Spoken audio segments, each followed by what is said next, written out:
Welcome to study ज्ञान। जहां मैंने लास्ट अपने वीडियो में आपको बताया था कि बीकॉम फर्स्ट का हम क्या कर रहे हैं। एक सब्जेक्ट उठाया हमने, कौन सा, फाइनेंशियल अकाउंटिंग का, जिसके अंदर मैंने आपको अकाउंटिंग का मीनिंग, अकाउंटिंग की प्रोसेस, लिमिटेशंस और क्या क्या करवा दिया, एडवांटेज, ये 4 चीज़ें मैंने आपको करवा दी। तो आज हम क्या करेंगे, आज हम करेंगे बेसिक टर्म कि अकाउंटिंग के अंदर ऐसी कौन कौन सी टर्म्स हैं जो यूज की जाती हैं और उनका मतलब क्या है। ठीक है, तो ये आज हम देखते हैं ये। और जो पिछले लेक्चर है उसमें जाके आप देखो मीनिंग, ऑब्जेक्टिव्स, प्रोसेस और लिमिटेशन। ठीक है, उससे आगे आज मैं करवा रही हूँ इस लेक्चर के अंदर आपका। तो कंटिन्यू करते हैं। तो सबसे पहले अकाउंटिंग टर्म्स के अंदर आती है ट्रांजैक्शंस की। ट्रांजैक्शंस का मतलब क्या है कि कहीं भी अगर ट्रांजैक्शंस का यूज हुआ है तो उसका मतलब क्या होगा। सबसे पहली चीज, ऐसे इवेंट जो क्या होंगे, बिजनेस के अंदर किए जाएंगे जिसके अंदर मनी को एक्सचेंज किया जा रहा है, उसको ट्रांजैक्शन बोलेंगे। जैसे अगर आपने क्या करा, कोई सामान परचेज करा, परचेज करने पर आपके पास गुड्स आएंगी और आपकी तरफ से क्या जा रहा है, कैश जा रहा है, तो वो क्या है, आपकी ट्रांजैक्शन जो दोनों पार्टियों के बीच में की गई है उसे क्या कहते हैं, ट्रांजैक्शंस। ठीक है, तो ऐसा इवेंट जो एक्योर हुआ है, घटा है, उसको क्या बोलेंगे हम, ट्रांजैक्शंस। इसके बाद बात करें गुड्स एंड सर्विसेज की, कि भाई गुड्स किसको बोलेंगे, सर्विस किसको बोलेंगे। तो याद रखें कि गुड्स वो चीज होती है जो क्या है, हमें दिखाई देती है, हम उसको खरीदते हैं। जैसे ये लगाओ कि एक टेंजिबल असेट्स है। टेंजिबल मतलब क्या है, ऐसी जिसको टच किया जा सके, छुआ जा सके। तो यही बताया कि क्या होता है कि गुड्स एक टेंजिबल असेट्स होती है जो क्या है, बिजनेस क्या करते हैं, उसको उसको डील करते हैं, उसको बेचते हैं। लेकिन बात करें आपके सर्विसेज की, तो सर्विसेज क्या होती हैं, आपको बेनिफिट देती हैं। इनटेंजिबल असेट्स है पहली चीज, तो इनटेंजिबल नेचर की होती है, आपको दिखाई नहीं देती। ठीक है, बस आप उसको क्या देते हो, आगे दूसरे को कुछ बेनिफिट्स प्रोवाइड करते हो अपनी सर्विस के थ्रू। एग्जाम्पल्स लेके चलते हैं। अगर आप कोई प्रोडक्ट खरीदते हो, जैसे आप बिस्किट्स खरीदते हो, तो क्या है, आपको बिस्किट्स मिलते हैं, उसके बाद आप क्या करते हो, पेमेंट करते हो। लेकिन क्या आपने देखा है कि बैंक बैंक आपको सर्विसेज प्रोवाइड करता है, आपके पैसे को जमा करता है, ये सभी काम करता है, वो आपको क्या दे रहा है, सर्विस दे रहा है। उसके बदले में कुछ मतलब रिटर्न में थोड़ी दे रहा है, नहीं दे रहा। तो यही है कि आपको जो चीज़ें क्या हैं, दिखाई देती हैं, टेंजिबल हैं, आपको रिटर्न में मिल रही हैं कैश के पे बदले में, तो उसको क्या बोलेंगे, हम गुड्स बोलेंगे। इसके अलावा जैसे रिक्शा वाला है, उसने आपको सर्विस दी है, जैसे और लगाओ बैंक सर्विस बता दी मैंने आपको, अलग अलग सर्विसेज, मतलब जैसे हॉस्पिटल में जाते हो तो वो आपकी केयर करते हैं, वो भी क्या है, एक सर्विस है। तो सर्विस को क्या बोला गया है कि इंटेंजिबल नेचर की है, आपको बेनिफिट प्रोवाइड करती है, उसके बदले क्या लेती है, आपसे पैसे लेती है। अब इसके बाद बात करते हैं थर्ड टर्म, कि भाई एक प्रॉफिट टर्म्स भी यूज की जाएगी किसके अंदर, अकाउंटिंग के अंदर। तो प्रॉफिट का मतलब क्या होता है, तो प्रॉफिट का मतलब ऐसी एक्सेस जो रेवेन्यू इनकम से ज्यादा हो, मतलब जो इनकम आपने कमाई है उससे ज्यादा, मतलब ये लगा के चलो, मान लो कॉस्ट आपकी क्या आई है, 10 रुपये। ठीक है, और कोस्ट लगाने के बाद आपने उस सामान को बेचा, बेचने पर आपको क्या हुआ, इनकम हुई है 12 रुपए की। जो 2 रुपए का गैप आया इनकम के बीच में और कॉस्ट के बीच में, वो आपका क्या है, प्रॉफिट है।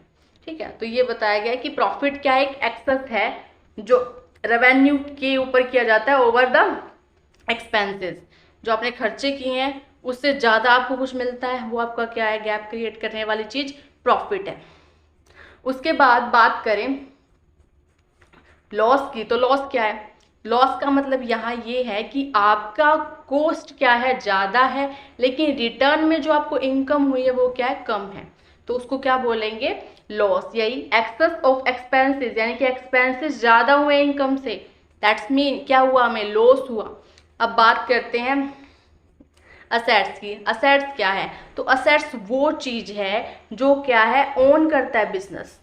ओन मतलब खरीदता है बिजनेस, क्या, किसके लिए, कि कोई आगे प्रोडक्ट बनाना है उसके लिए इस्तेमाल करता है, यानी कि बिजनेस एक्टिविटीज में उसको इस्तेमाल किया जाता है, ना कि बेचने के उद्देश्य से उसको खरीदा जाता है। ये बात याद रखना आप, असेट्स कुछ भी हो सकती है जो फ्यूचर प्रॉफिट आपको क्या करेंगी, प्रोवाइड करेंगी।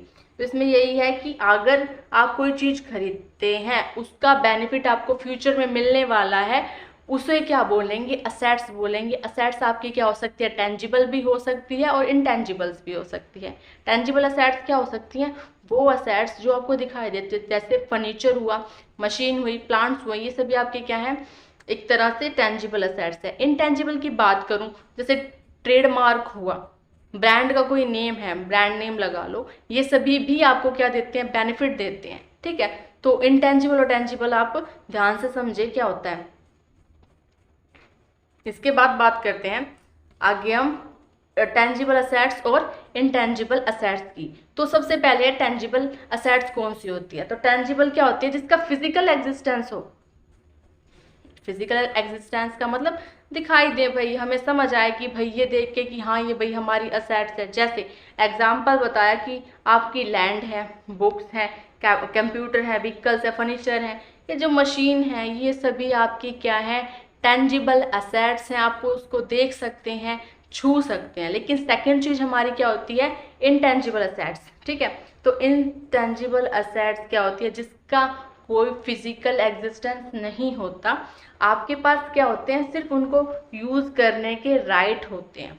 ठीक है, जैसे आप उसको यूज करते हो, आप ये कह सकते हो हाँ भाई ये जो चीज है ये उस कंपनी की है या उस आदमी की है, ये सभी क्या कहलाते हैं, आपके इंटेंजिबल असेट्स।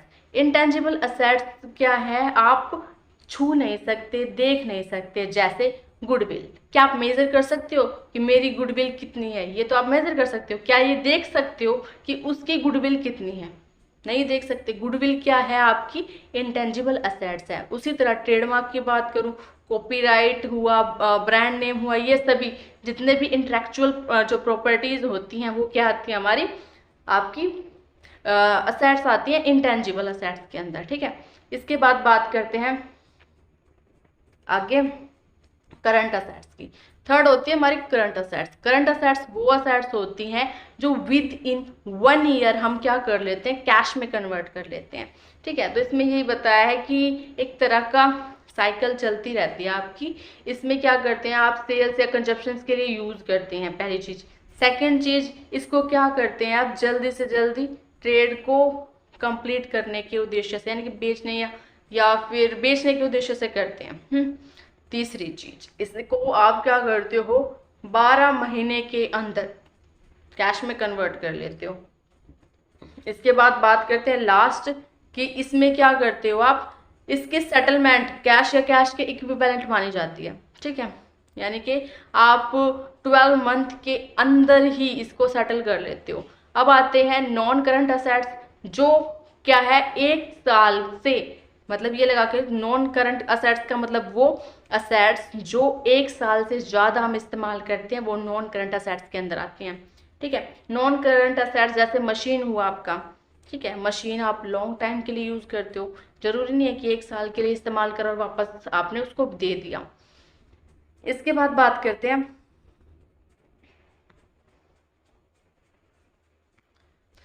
अब बात करते हैं लायबिलिटी की। लायबिलिटीज क्या होती हैं, एक तरह की आपकी फाइनेंशियल नेचर की ऑब्लिगेशंस होती है, जो फ्यूचर में आप क्या करते हो, सेटल करते हो। इसके अंदर आप क्या करेंगे, पार्टी को अमाउंट पे करेंगे। मान के चलो लायबिलिटीज क्या है, जैसे आपने कोई चीज क्या है उधार ली, आपने क्या लिया, फर्नीचर है, फर्नीचर लिया, ये कहा कि मैं आपको फ्यूचर में पे करूंगा, अभी मेरे पास क्या है, पैसे नहीं है, मैं आपको फ्यूचर में इसकी पेमेंट करूंगा। तो जो आप पेमेंट बाद में करोगे वो क्या है, आपकी एक लायबिलिटी क्रिएट करेगा, ऑब्लिगेशन क्रिएट करेगा कि भाई इसको पे करो, क्योंकि आपने क्या लिया, इससे सामान लिया है। तो यही बताया एग्जाम्पल के अंदर कि जब कोई चीज आप लेते हैं, लेने की वजह से जो ऑब्लिगेशन क्रिएट हुई है वो क्या है, आपकी लायबिलिटीज है, और आपको क्या करनी है, टाइम के अकॉर्डिंग पे करनी है। जो टाइम है वो आप डिसाइड करते हो, लॉन्ग टर्म रखोगे या फिर शॉर्ट टर्म रखोगे। अगर लॉन्ग टर्म रख रहे हो तो वो क्या हो जाएंगे, आपकी नॉन करंट लायबिलिटी। अगर हम दूसरी तरफ बात करें कि अगर वही चीज शॉर्ट टर्म में है तो शॉर्ट टर्म में क्या कहलाएंगी, करंट लायबिलिटीज। इससे आगे हम देखते हैं,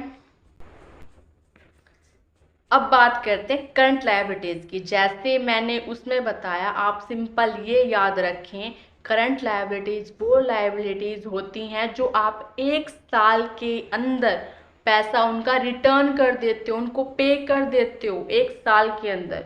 विद इन 12 मंथ अगर आप पे कर देते हैं तो वो आपकी करंट लायबिलिटी कहलाएगी। लेकिन अगर कुछ लायबिलिटीज ऐसी होती हैं जो आप विद इन 1 ईयर पे नहीं करते, वो क्या है, आपकी नॉन करंट लायबिलिटीज हैं। ठीक है, इतना ही याद करना बेटर रहेगा। अब आते हैं इंटरनल लायबिलिटीज के अंदर। इंटरनल का मतलब क्या होता है? इंटरनल मतलब आंतरिक रूप से। इंटरनल लायबिलिटीज भी क्रिएट होती है। इंटरनल लायबिलिटीज के अंदर क्या करते हैं, जो ओनर होता है ना, उसी की अमाउंट को हम क्या कर रहे हैं, बाद में पे कर रहे हैं। जैसे ओनर के पास क्या क्या होता है, पहला कैपिटल ले रहे हैं उसकी। बिजनेस, एक बात याद हमेशा रखना कि बिजनेस और कैपिटल जो हमारे लगाते हैं इन्वेस्टर्स, वो दोनों कौन होते हैं, अलग होते हैं। आप ये याद रखना, बिजनेस अपना सेपरेट होता है, वो ओनर जो है उनसे क्या लेता है, पैसे उधार लेता है। तो बिजनेस की एंटिटीज से क्या होगा, अगर बिजनेस की तरफ से देखें तो क्या है, जो उसने पैसे लिए हैं ओनर से, जो कैपिटल आई है, वो उसके लिए क्या है, लायबिलिटी, इंटरनल लायबिलिटी, जिसको वो क्या करेगा, पे करेगा एक टाइम आने पर। तो यही है कि क्या कैपिटल उसके लिए लायबिलिटी है। रिजर्व क्या होते हैं, वो अमाउंट होती है जो हम रिजर्व करके रखते हैं कि किसको बाद में पे करेंगे। ठीक है, किसको पे करेंगे, जो उसका एक्चुअल ओनर है। ठीक है, जैसे प्रॉफिट रिजर्व्स हो सकते हैं। अनडिस्ट्रीब्यूशन प्रॉफिट है, जो ऐसा प्रॉफिट जो हमने अभी डिस्ट्रीब्यूट नहीं किया, वो किसका है, वो भी ओनर का ही है। वो किसको पे किया जाएगा, ओनर को पे किया जाएगा। अब आते हैं वर्किंग कैपिटल के अंदर। वर्किंग कैपिटल क्या है? वर्किंग कैपिटल की बात करूँ तो वो अमाउंट है जो करंट के, यानी कि लगा के चलो डेली रूटीन के काम को पूरा मतलब का पेमेंट करने के लिए, कुछ खर्चे करने के लिए इस्तेमाल की जाती है। करंट असेट्स कहलाती है। ये एक तरह की क्या होती है, कैश या कैश के बराबर की अमाउंट होती है, जो डेली रूटीन की ऑब्लिगेशन या सर्विस जो देते हैं उसके लिए इस्तेमाल की जाती है। जैसे रॉ मटेरियल परचेज करना है, कोई रिपेयर करानी है, उसके लिए आप क्या करते हो, कुछ अमाउंट बचा कर रखते हो। इसमें कहा कि जो वर्किंग कैपिटल होती है ना, gross working capital is equal to किसके होती है, हमारी करंट असेट्स के इक्वल होती है। तो इसमें बता रखा है कि ग्रोस जो हमारी वर्किंग कैपिटल है वो टोटल करंट असेट्स के इक्वल है। ग्रोस वर्किंग कैपिटल के बाद हम बात करते हैं नेट वर्किंग कैपिटल की। तो ये याद रखें आप कि नेट वर्किंग कैपिटल निकालने के लिए आपको करंट असेट्स में से करंट लायबिलिटी माइनस करनी होती है। इसमें क्या होता है, करंट असेट्स ज़्यादा होती हैं करंट लायबिलिटी के मुकाबले। ठीक है, इसके बाद बात करते हैं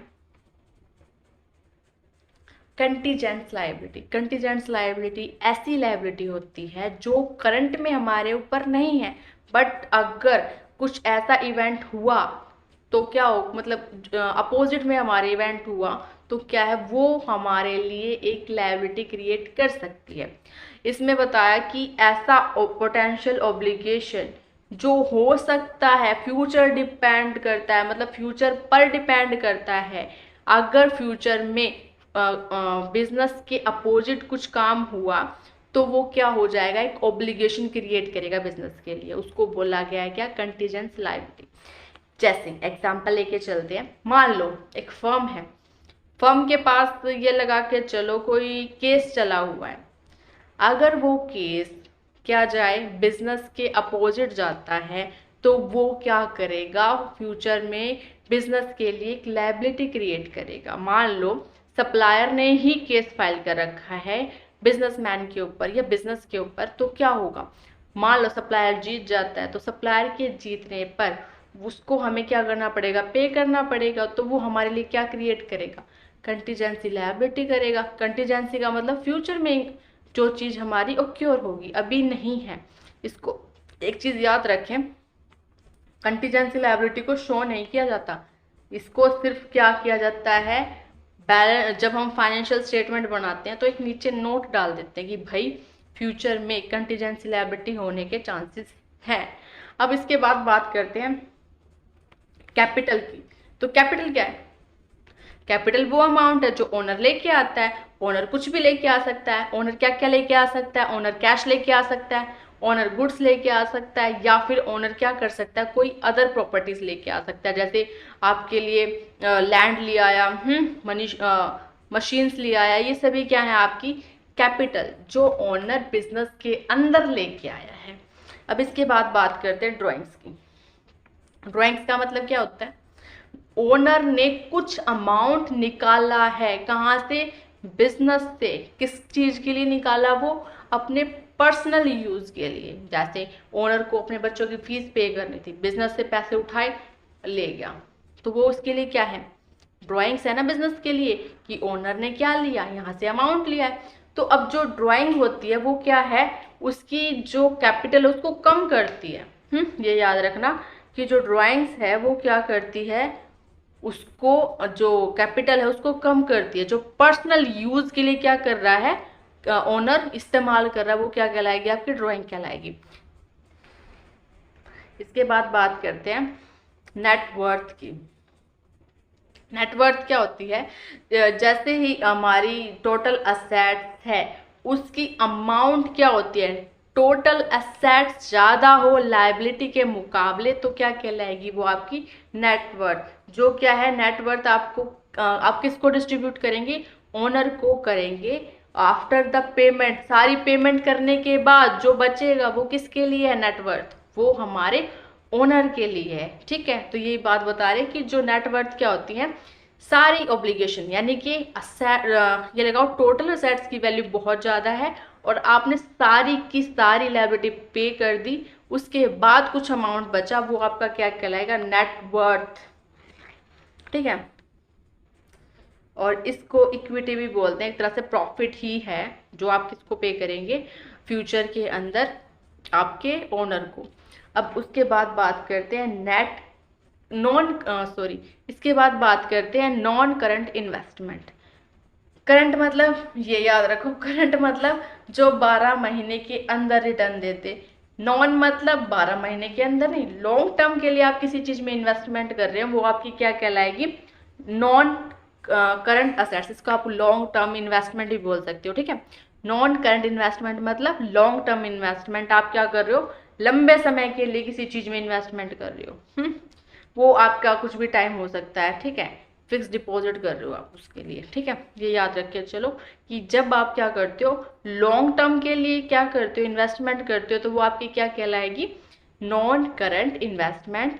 सेकंड, अब बात करते हैं करंट इन्वेस्टमेंट, वो इन्वेस्टमेंट जो आप 1 साल तक के लिए करते हो, शॉर्ट टर्म के लिए, तो उसको क्या कहलाएगी, वो आपके लिए करंट इन्वेस्टमेंट। ठीक है, ये याद रखनी है, लॉन्ग मतलब लंबे समय के लिए कर रहे हो तो नॉन करंट इन्वेस्टमेंट, अगर वो आप शॉर्ट टर्म के लिए कर रहे हो तो क्या है, करंट इन्वेस्टमेंट।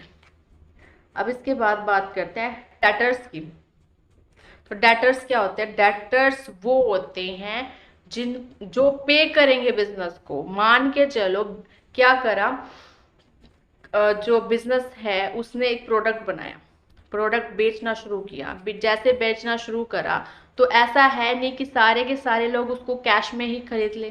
कुछ लोग ऐसे भी थे जिन्होंने क्या करा, उसको उधार में ले लिया। ठीक है, उधार में ले लिया, कहा कि हम कुछ टाइम के बाद आपको पे कर देंगे। जिन्होंने उधार में लिया है बिजनेस, मतलब बिजनेस से जो प्रोडक्ट है वो उधार में लिया है, तो बिजनेस की तरफ से वो क्या हो गए, वो क्या हो गए, डेटर्स हो गए। फ्यूचर में पे करेंगे भाई हमें बिजनेस को, यानी कि बिजनेस को जब कोई चीज पे करेगा, किसी मतलब ये लगा के चलो कि वो अमाउंट जो बिजनेस को रिकवर करना है दूसरे लोगों से। ठीक है, जो उसने क्या दिया है, दूसरों को उधार दिया है, वो उसको लेना भी तो है। जो चीज लेगा वो क्या कहलाएंगे, डेटर्स। जो पर्सन उनको देंगे, बिजनेस को जो जो देंगे वो क्या कहलाएंगे, डेटर्स। अब डेटर्स की बात करें तो भाई डेटर्स हमारे 3 तरह के हैं, 3 तरह के डेटर्स हैं। देखो, जब हम किसी को पैसे मतलब मैं बिजनेस हूँ, मान लो मैंने कहा कि भाई फ्यूचर में पे कर दियो, तो क्या जरूरी है कि जो मैंने कहा कि भाई फ्यूचर में पे कर देंगे डेटर्स सारे के सारे पे कर दें, नहीं करेंगे। तो इसमें कहा कि गुड्स 3 तरह के, पहला है गुड्स डेप्ट। गुड्स डेप्ट कौन से होते हैं भाई, मुझे 100% श्योरिटी है कि वो क्या है, पे कर देंगे, तो गुड डेप्ट। दूसरा डाउटफुल, भाई मैं नहीं कह सकती देंगे या नहीं देंगे, 50-50 के चांस रहते हैं। वो कौन से? डाउटफुल। थर्ड हमारे होते हैं बैड डेब्ट्स। भाई कोई चांस ही नहीं है कि पैसे आपके रिटर्न करेंगे। वो कौन से? बैड डेब्ट्स के अंदर आते हैं। अब हम बात करते हैं क्रेडिटर्स की। अब क्रेडिटर्स कौन है? देखो, डेटर्स के अंदर तो बिजनेस जो है वो दूसरों को देता है उधार में, ठीक है। लेकिन क्रेडिटर्स के अंदर बिजनेस ने ही उधार में सामान लिया है। ये कहा बिजनेस ने कि मैं आपको बाद में पे करूंगा, यानी कि सप्लायर को कहा मैं बाद में पे करता हूँ।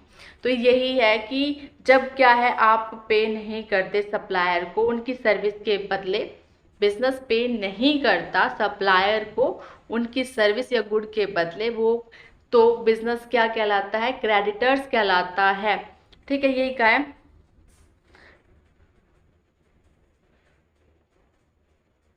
जैसे इसमें बताया ना, ये रहा, इसमें बताया है कि मनी पेबल टू सप्लायर, कि हमें क्या करना है? सप्लायर को पेमेंट देनी है। तो हम क्या है? क्रेडिटर्स हैं। नहीं, मतलब हमें क्या है? सप्लायर को पे करना है। फिर से इसमें हम बात करें क्रेडिटर्स की। क्रेडिटर्स कौन होते हैं? कई बार क्या होता है, बिजनेस मैन जो बिजनेस है उसको भी कोई चीज़ें उधार लेनी पड़ती हैं। तो बिजनेस जब किसी से उधार लेता है और फ्यूचर में जिनको पे करना है बिजनेस को, वो क्या कहलाते हैं? क्रेडिटर्स, ठीक है। कंफ्यूजन मत करना, याद रखें। जब क्या है, बिजनेस को लेने हैं किसी आदमी से, तो क्या है, वो जिससे लेने हैं वो क्या कहलाएंगे? डेटर्स कहलाएंगे। लेकिन फ्यूचर में जब बिजनेस को पे करने हैं किसी को, वो क्या कहलाएंगे? क्रेडिटर्स। जब क्या है, लेने वाला जिससे लेने हैं वो हमारे लिए डेटर्स होते हैं बिजनेस के लिए, और जिसको देने हैं वो क्या है? क्रेडिटर्स हैं हमारे, ठीक है। अब बात करते हैं कैपिटल एक्सपेंडिचर।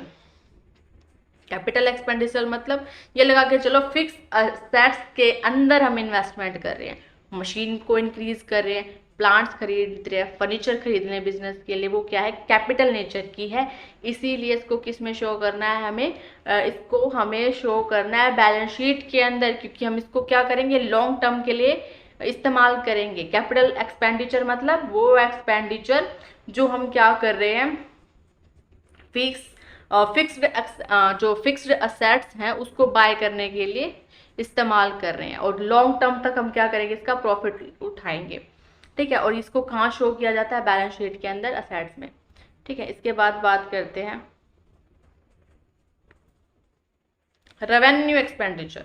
भाई रेवेन्यू एक्सपेंडिचर वो एक्सपेंडिचर होते हैं जो छोटे छोटे खर्चे किए जाते हैं, जैसे करंट में जो खर्चे किए जाते हैं। बेनिफिट आपको क्या मिलता है? बार बार उस हर साल लेते हैं हम जो बेनिफिट, वो जैसे रिपेयर कराया, कौन सा खर्चा? रेवेन्यू। सेकंड, आपने इंश्योरेंस कराया, हर साल होता है, तो कौन सा खर्चा? ये भी रेवेन्यू। तो याद रखिए, जो रेवेन्यू होते हैं उसको आप कहाँ शो करते हो? प्रॉफिट एंड लॉस अकाउंट में डालते हो, बैलेंस शीट में नहीं करते। कहाँ डालते हो? प्रॉफिट एंड लॉस अकाउंट में। फिर से रिवाइज करते हैं। देखो, कैपिटल एक्सपेंडिचर है जो आपका, वो किस में करते हैं? आप फिक्स्ड असेट्स में करते हैं। इसको शो कहाँ करते हो? बैलेंस शीट के अंदर करते हो। सेकंड, रेवेन्यू जो एक्सपेंडिचर है जो आप करते हो, जैसे इंश्योरेंस में करते हो, रिपेयर में करते हो डेली रूटीन के, वो आप कहाँ शो करते हो? प्रॉफिट एंड लॉस अकाउंट के अंदर शो करते हो, ठीक है।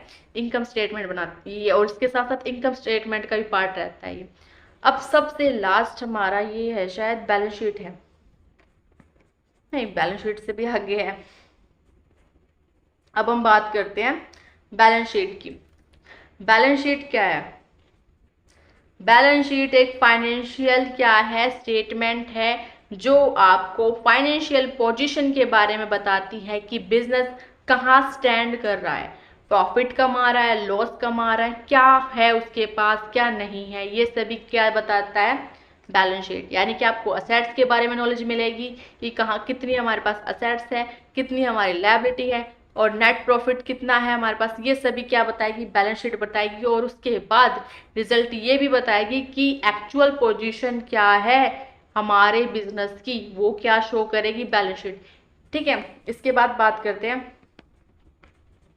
प्रॉफिट एंड लॉस अकाउंट की। प्रॉफिट एंड लॉस अकाउंट क्या है, एक तरह के जितने हमारे रेवेन्यू खर्चे, याद रखना रेवेन्यू टाइप के जो खर्चे हैं जो हम डेली रूटीन के कर रहे हैं वो सभी किसके अंदर आएंगे, प्रॉफिट एंड लॉस अकाउंट के अंदर। यहाँ से हमें क्या मिलेगा, नेट प्रॉफिट की जानकारी मिलेगी कि नेट प्रॉफिट कितना कमाया हमने। ये रही आपके रेवेन्यू जो अर्न कर रहे हो, रेवेन्यू अर्न कर रहे हो, कुछ खर्चा कर रहे हो, कुछ भी कर रहे हो डेली रूटीन में, वो आपको नेट रिजल्ट क्या देगा प्रॉफिट एंड लॉस का, ये बताएगा कि आप प्रॉफिट में हैं, लॉस में हैं, किस चीज़ में चले हुए हैं। अब इसके बाद बात करते हैं ट्रेड डिस्काउंट की, कि भाई ट्रेड डिस्काउंट क्या है। याद रखिए ट्रेड डिस्काउंट कब मिलता है, एक होलसेलर देता है रिटेलर को। किस में देता है, जब वो प्राइस बताता है या इनवॉइस प्राइस निकालता है उस पर, यानी कि जो उसने डिसाइड करा है उस प्राइस पर सभी को देगा। ट्रेडर्स जो सप्लायर्स को, सभी सप्लायर्स को एक साथ देगा, क्या देगा, डिस्काउंट, उसको बोलते हैं ट्रेड डिस्काउंट। ठीक है, यूजुअली सभी को दिया जाता है। लेकिन बात करें कैश डिस्काउंट की, तो कैश डिस्काउंट सिर्फ किसको दिया जाएगा, जो करंट में आपको कैश पे कर देगा। मान के चलो ए बी सी तीन आपके क्या हैं, सप्लायर्स हैं।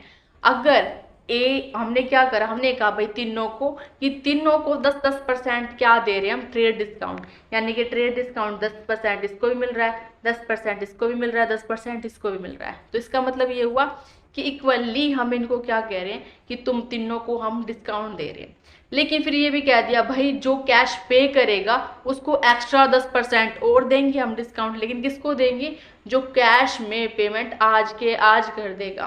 तो मान लो बी ने अगर ये 10% लेने हैं, मतलब लेने के लिए क्या करा, उसी टाइम पे कर दिया, बाकी ने कहा कि नहीं भाई हम तो बाद में देखेंगे, तो इनको ये डिस्काउंट नहीं मिलेगा।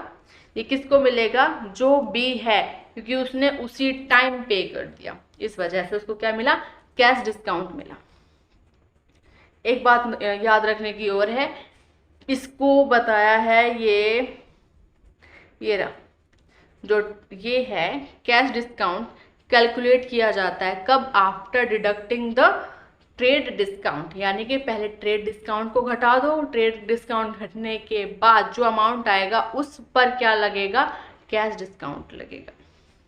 जो बेसिक टर्म्स थे अकाउंटिंग की वो कंप्लीट हो चुकी हैं। अगर आपको इसके अलावा कोई टर्म है, कोई समझ नहीं है, कुछ समझ नहीं आ रही है, तो आप क्या करें, कमेंट बॉक्स के अंदर लिखकर छोड़ दें।